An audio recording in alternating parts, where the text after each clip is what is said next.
going to comment on Chapter 8 of Lila by Robert M. Pirsig, An Inquiry into Morals. So this is an important chapter because it's going to lay out how a valued center metaphysics kind of works and how it is much more inclusive than a subject-object oriented metaphysics, what we would call scientific materialism in the way we typically think in this day and age. If there's still some confusion about how quality creates reality instead of vice versa, this chapter will continue to clarify that. And while he has described this dynamic in numerous places, it's really clear here. If you want to understand the metaphysics of quality, Chapter 8 is a really great place to start. It's where he really starts laying it out as kind of a theory in the way that a theory is laid out. You know, up to now it's sort of been through example and sort of how he's come to this and his quest and sort of how he made these discoveries. But here he's actually coming to conclusions and if you just read through this chapter, which is really pretty easy to understand, especially if you've read a lot of Pirsig up to now. So lenses and language are key words in understanding this, and a key, I think, is not to overthink it. Imagine everything in the world being directed towards what gives it more agency, to what's better. And if you kind of look at it through that viewpoint, it kind of reorients you to this metaphysics. And we're going to talk about this right now because he begins with a great analogy about glasses that you put on, you know, spectacles that make everything. He talks about this experiment where people put on glasses that made everything look upside down, and then after a while you get used to everything upside down. So after a few weeks, when you take them off, adjusting back to regular vision is just as difficult as it was when you first put them on. They had to relearn the vision they had taken for granted, he says. So our understanding that the world is made of subjects and objects is also something we take for granted. By using this analogy of wearing a set of lenses that are passed down to you, and that you should, should you change those lenses, mean that perception itself is arbitrary. The way we perceive the world is learned, basically, is handed down to us. Our eyes do perceive, but how they perceive is how we have learned to perceive. When that learned perception is dispensed with, which is also something that, by the way, hallucinogenics do, then we can see the arbitrariness of these lenses, and that dispenses with any fixed way of perceiving reality, which includes, of course, perceiving it as subjects and objects. And of course, Phaedrus discovered that the metaphysics of quality was a better way to understand reality, so he took off his lenses altogether. And when he did that, he realized the significance of his discovery. In Zen and the Art of Motorcycle Maintenance, this causes him to lose his mind. Taking off the glasses is stepping outside of the mythos, and stepping outside of the mythos is insane. Now, seeing the world clearly and unencumbered is in fact not insane, it's sane, and eventually he comes to understand this as he goes through these treatments and rediscovers himself, etc., as we've already been through. Wearing the glasses, wearing the lenses of subject-object metaphysics makes the world less clear. So in a way, that is the insanity. Seeing quality as reality versus subject and object is also something you can get used to. And I think, and I was just kind of talking about this a little bit, this, I think, is the revelation one finally gets from reading these books. Once you start understanding reality in this way, you still interact with the world through the mythos. It wouldn't make sense. It wouldn't make sense not to. But when you need to, when it's more useful, when seeing things in that way doesn't help you understand reality, there's a better way. In fact, if you are looking at the world as through the lens of quality in general, and then looking at it through subject-object metaphysics when you need to, is really, I should really reverse that. And let's go back to what I bring up all the time, which is very parallel to this, that science is nested in religion.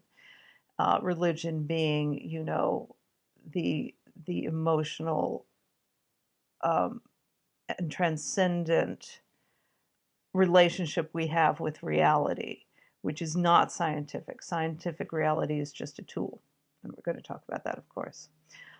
On the one hand, that common sense is really just when our understanding aligns. Common sense is when our understanding aligns with an agreed upon understanding that has evolved over many years.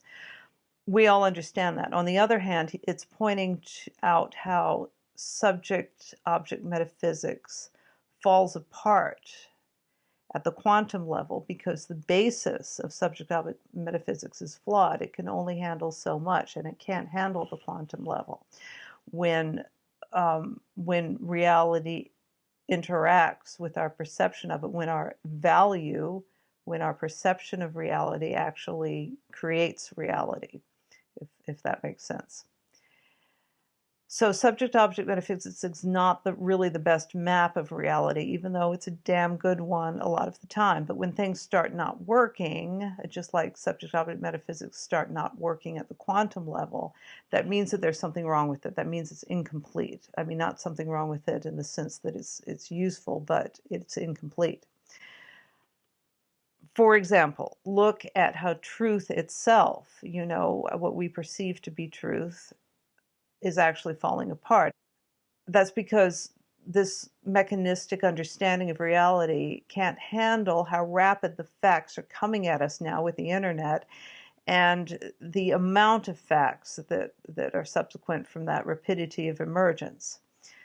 And our methods of doing, let's just say, of trying to figure out what's relevant, of doing relevance realization, meaning conceiving of objects and then trying to analyze those objects in relation to one another, it no longer works. There's too much, it's coming at us too fast. We need some other way of perceiving of reality, of understanding truth. So, for example, in politics, in the media, any statement that's made by whatever media you're looking at has a way of looking at it, but it's using the same facts that another form of media is using and constructing, taking these facts, these objects, and putting them together and constructing a narrative about them. And all of them are equally true because they're using the same facts, meaning they pass the tests of truth, which are logical consistency, agreement with experience, and economy of explanation. Well, nothing you see on any media actually belies that. All these narratives are logically consistent. They agree with the experience. They agree with these facts. And they are economy of explanation. I mean, we have that to a fault these days. So these things that the media are saying in politics are all true. But what we need to understand as we go forward in the internet age is this way of arriving at truth useful? Does it result in things improving or getting worse? It looks like this way of deriving truth is making things worse. So you could say a lot of truths are coming out of these news services or both sides, and they're making things worse. And let's say these truths are true, but they are low quality truths, which demonstrates why quality itself, looking at reality through the lens of quality is a much better determinant of truth than our facts. Because you can look at what's going on with a lot of the things we're seeing, and while they are true, or why you could argue that they're true with the tests of truth, the low quality makes them not useful. This way of arriving at truth makes them less and less useful. And if you step outside of the way that these truths are being presented to us, you're going to see that they're low quality. So you have to kind of start looking for higher quality ways of arriving at truth. Now think of Poincaré. There are all these facts, but which ones are the best facts? Which ones are the most harmonious? And I think being able to transcend these narratives on either side of the aisle is really the only way to go. And that's to start. So if you're trying to make sense of things these days, you really have to have peace of mind. You have to go into it with an open, peaceful mind, and so you can take a lay of the land that isn't mired in preconceived notion, in fixed intellectual patterns. And chaotic times are really good for that kind of thing, are really good for updating our intellectual understanding of the world, because in the chaos you have to make some kind of sense of it, and if you're using quality to make sense of it, then which narrative, which facts make the most sense, which facts are the highest quality. So I hope what I'm saying makes sense. I think it's a little confusing. I'm kind of working it out myself. So I want to read a quote, a long quote. The metaphysics of quality subscribes to what is called empiricism. It claims that all legitimate human knowledge arises from the senses, or by thinking about what the senses provide. Most empiricists deny the validity of any knowledge gained through imagination, authority, tradition, or purely theoretical reason. They regard fields such as art, morality, religion, and metaphysics as unverifiable. The metaphysics of quality varies from this by saying that the values of art and morality and even religious mysticism are verifiable, and that in the past they have been excluded for metaphysical reasons, not empirical reasons.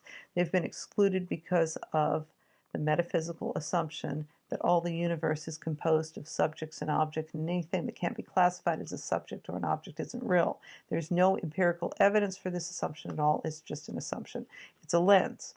Let's go back to the glasses. You put on these glasses and it says the universe is composed of subjects and objects, and anything that doesn't fit into those categories isn't real. When you take those glasses off and you see that the reality is, that quality is the base of reality, then things make a lot more sense. But you kind of have to go through this whole procedure, and a lot of times when Pirsig walks us through the way he arrives at these conclusions, you kind of have to go through that yourself to really understand these concepts.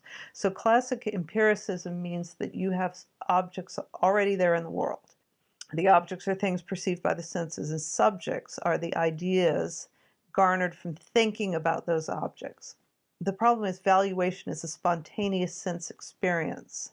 It's going to be high or low quality. That knowing of good or bad, that something, that you want to go towards something, or you want to stay away from something, or you want to embrace something, or you want to fight something, that valuation is legitimate and is experienced in the same way that an object is experienced in terms of its impact on us as a sensory stimulus. So say, for example, let me give you an example. Say you have a mystical experience. That experience has value. It has an affective response. It may be terrifying or it may be deeply connecting, but it has an absolute value. And you can be very precise about what that value is, because that value is spontaneous. It spontaneously generates pre-intellectually, and then it manifests in your understanding. And that value, for example, in mystical experience, manifests in the writing of, say, St. John of the Cross, for example, or an understanding that Phaedrus had, remember, in the peyote ceremony, that the American Indians are responsible for the American ideal of equality. And these are very high quality patterns indeed that were derived from these mystical experiences. When it is seen that value is the front edge of experience, there is no problem for empiricists here. It simply restates the empiricist belief that experience is the starting point of all reality. The only problem is for a subject-object metaphysics that calls itself empiricism. Calls itself empiricism because it's relegating itself just to subjects and objects. But all these things are experience. All these things are objects of experience to us. Let's just say that they are just as valid. These values, this valuation, impacts us the same way as a perception of an object. So they are no less real. All this is real. Everything that we perceive is real. And we perceive it because we value it one way or another, positive or negative. It's the valuation that allows us to perceive anything. So Pirsig restates the physics principle that if a thing can't be distinguished, it doesn't exist. And Pirsig adds, so he restates this principle because he wants to add to it. He wants to add that if a thing has no value, it can't be distinguished. Right. So think back to that early Jordan Peterson video, What Matters, which it was easy to look up. I hope I remember to link to it, where he explains that we don't see things, we see meaning. He says the world isn't made of matter, substance, it's made of what matters. We don't see the edge of a cliff, we see a falling off place of low quality. Or from another perspective, we see a lofty plateau of interest for hunting or for its beauty that is along the side of a riverbank. It is understanding based on qualities such as these that cement in our minds the notion of objects. So once we have these experience of this thing, the cliff, the quality of the cliff, equality is a, you don't want to go too close to the edge because that's low quality, but it could be very high quality if you're looking at it from another point of view, because up there you might be able to find a deer for dinner. So it's understandings based on qualities such as these that fix in our minds these notions of objects. And being humans, we mostly agree on what a cliff means as it relates to our biological or aesthetic or social being. And now let's talk about truth. One doesn't seek the absolute truth. One seeks instead the highest quality intellectual explanation of things, with the knowledge that if the past is any guide to the future, this explanation must be taken provisionally as useful until something better comes along. Pirsig's notion of truth is very much like the pragmatic truth of William James, in the sense that we can accept that the best explanation is contingent and contextual. It depends on what we need that truth for. How useful is it? So science can give us scientific truths, but they are only temporary, and we need to be okay with that. We have to get out of thinking that we can ultimately, that our pursuit of science is to come to understand ultimate reality, and there's a finishing point to that there is an ultimate reality, and if we just keep doing science, we're going to get to it. Well, we can't. Ultimate reality, we already know what it is. It's quality.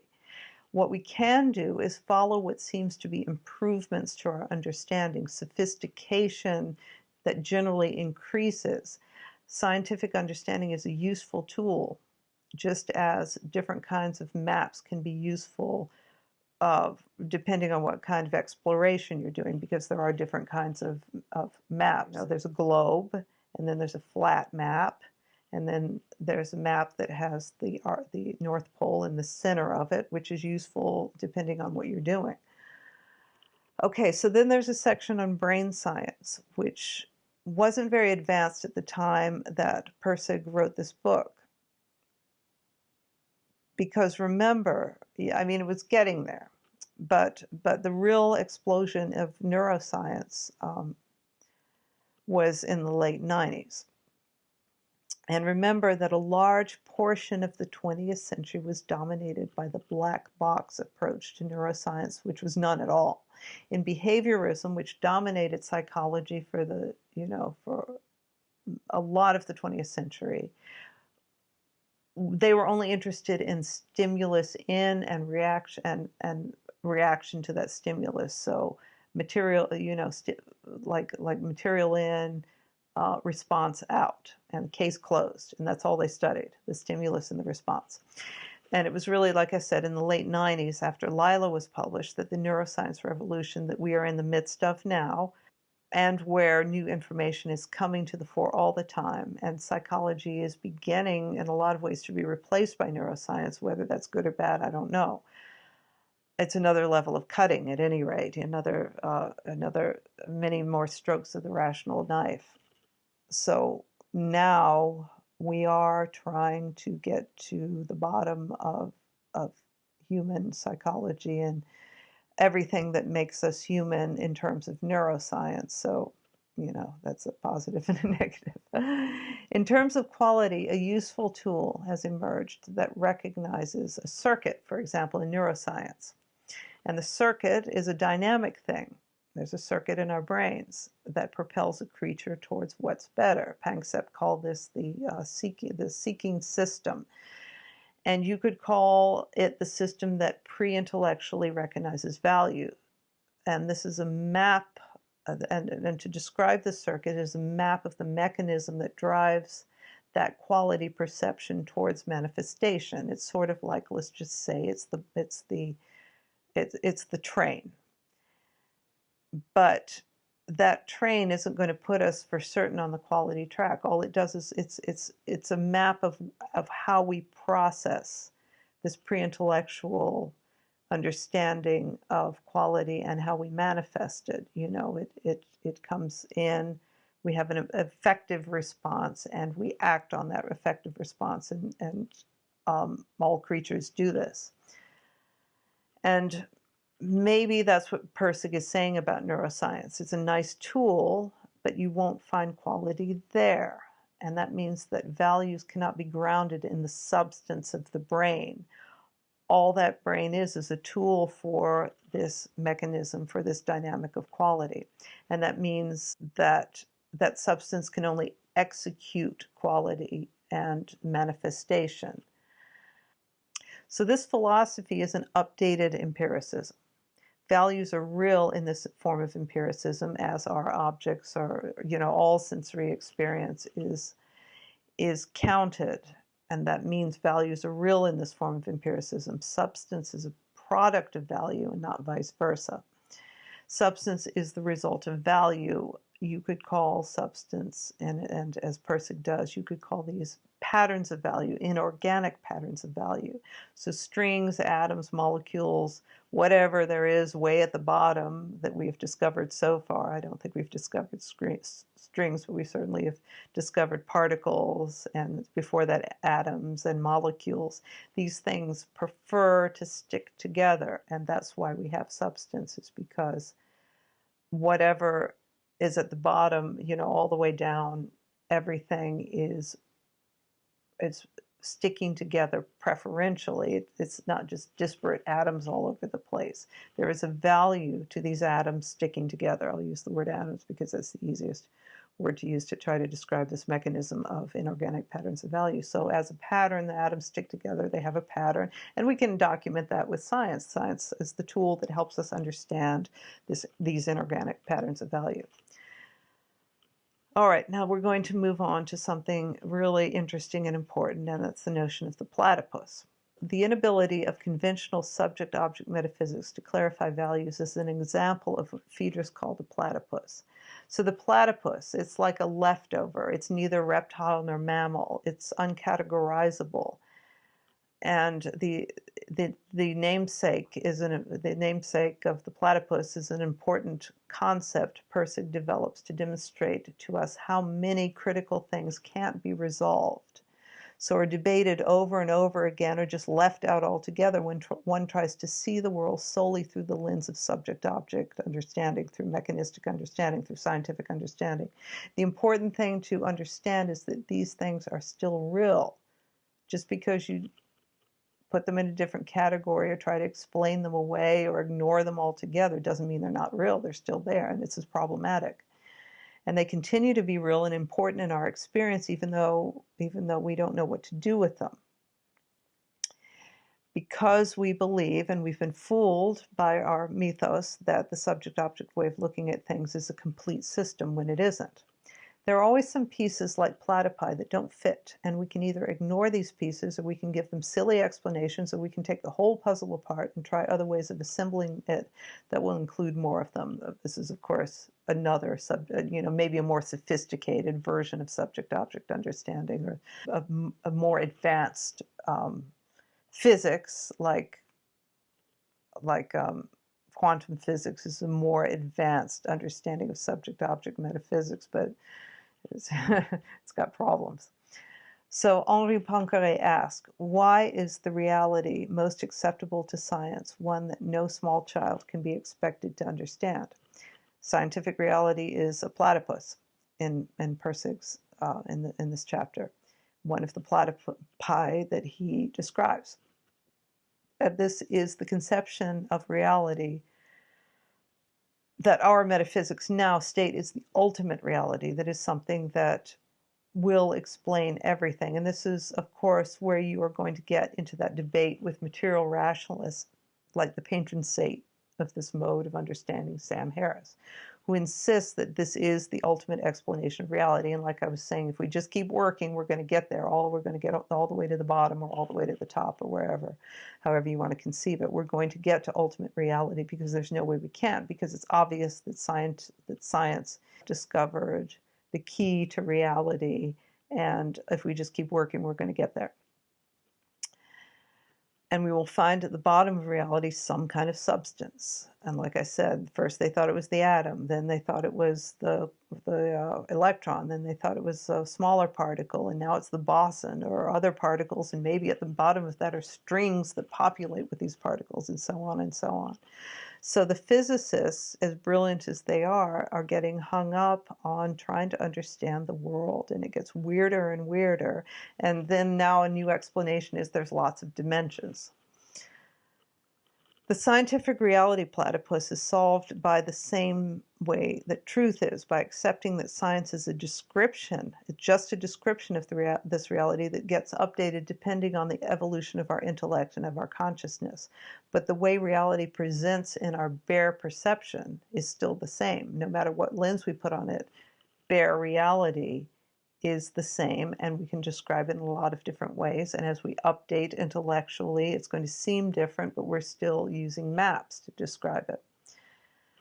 We need to, like glasses, you often have to go and get a new prescription. So the next platypus he talks about is causation. Now, I know some of you have watched Vervaeke's Meaning Crisis series, and in that series, at the very beginning, Vervaeke describes causation in roughly the same way that Pirsig does. And that is that the circumstances are such that something is favored to occur. The occurrence values the precondition.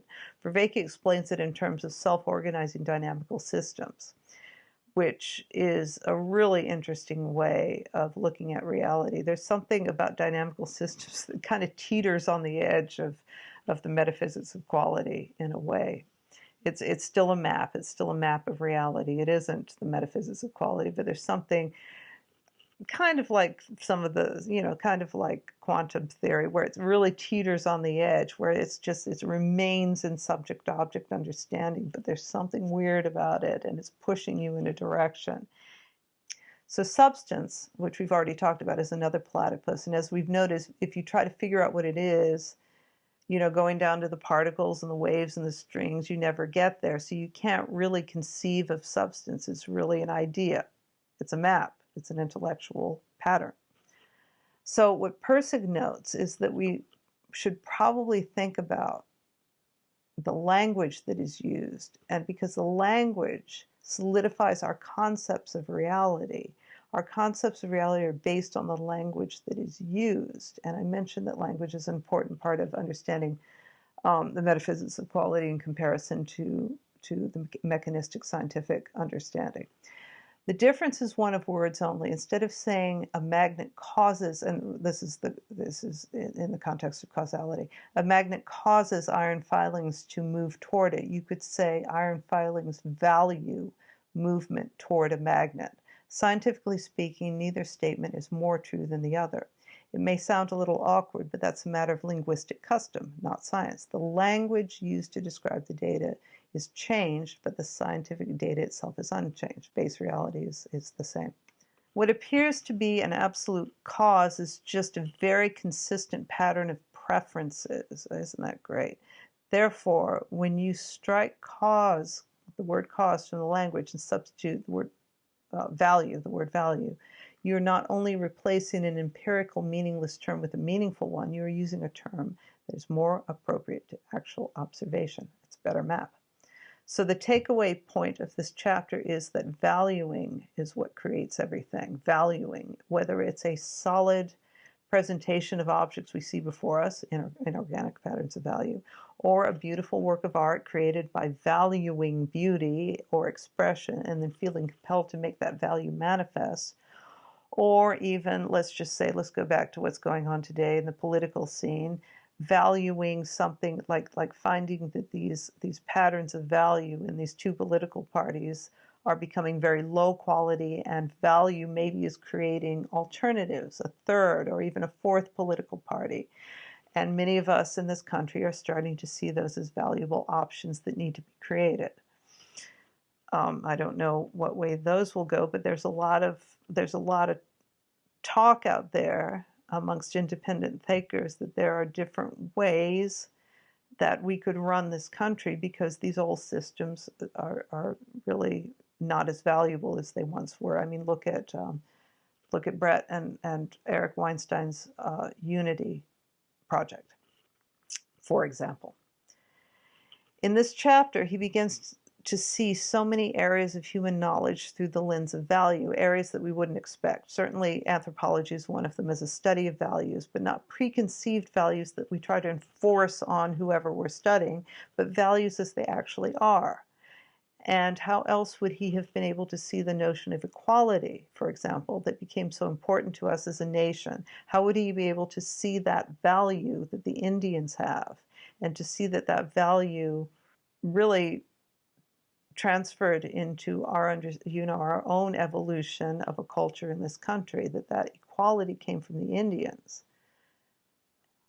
And the way he was able to do that was to actually see the value as it was, to experience it, to be in the system of the Indians and their ceremony and experience the value as a value, rather than trying to stand outside it objectively and say, these Indians are doing this, this must be that.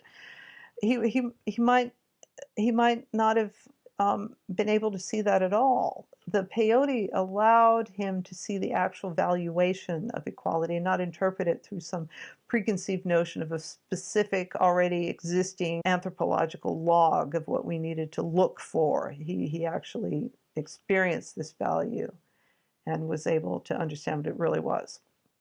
If he had done it, if he had applied anthropology in the old way, he might have missed this unbelievably important revelation. But if science is a study of stable patterns of value, then cultural anthropology becomes a supremely scientific field. A culture can be defined as a network of social patterns of value. And as he discovers,